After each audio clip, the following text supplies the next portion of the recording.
Now to Mozambique, where insurgents affiliated with ISIS are laying siege to the northern city of Palma. As the country's armed forces struggle to defend the area, civilians were killed and thousands are displaced. The violence is deepening a humanitarian crisis already affecting the African nation. Deborah Pata reports.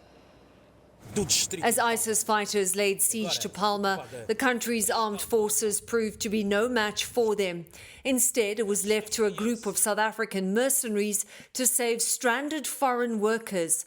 As the rescue helicopters flew overhead, they saw a town devastated below. They saw pretty well chaos below them. Lots of bodies, some food trucks that the drivers had been pulled out and decapitated and left dead on the road. There was no one else there, just us. And one of the people noticed these various people leaving messages in the sand or the stones asking for help. Colonel Lionel Dyke's men rescued well over 240 people using just 5 small helicopters. Meryl Knox's husband and 2 sons were among those trapped by ISIS. Only 2 of them made it out alive. Her eldest son was killed in an ambush. My son's life was taken needlessly, and the survivors, what they're going to have to deal with is just too horrific to comprehend. That you have to try, you'll never get through something like this. They've all been let down. At stake in northern Mozambique is a multi-billion-dollar gas project being developed by French, American and other energy companies.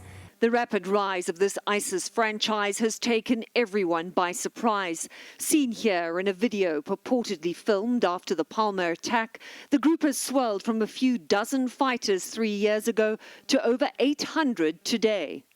Dyke described the group that attacked Palma as a different caliber of terrorist, better trained and with more sophisticated weaponry. This group of people, I think, is quite well planned. This raid on Palma was by 3 separate columns, as it were. Mozambican armed forces have yet to take back control of Palma, and they were still coming under fire this week. Overwhelmed residents who managed to escape by boat kept arriving at places of safety, adding to the growing humanitarian crisis, with over 670,000 people already displaced. Refugee camps have more than doubled in size as the insurgency has escalated dramatically in recent months, prompting fears it's a land grab by ISIS in Mozambique, similar to that in Iraq and Syria, giving the terror group a new launching pad for attacks on the West. Deborah Pata, CBS News, Johannesburg.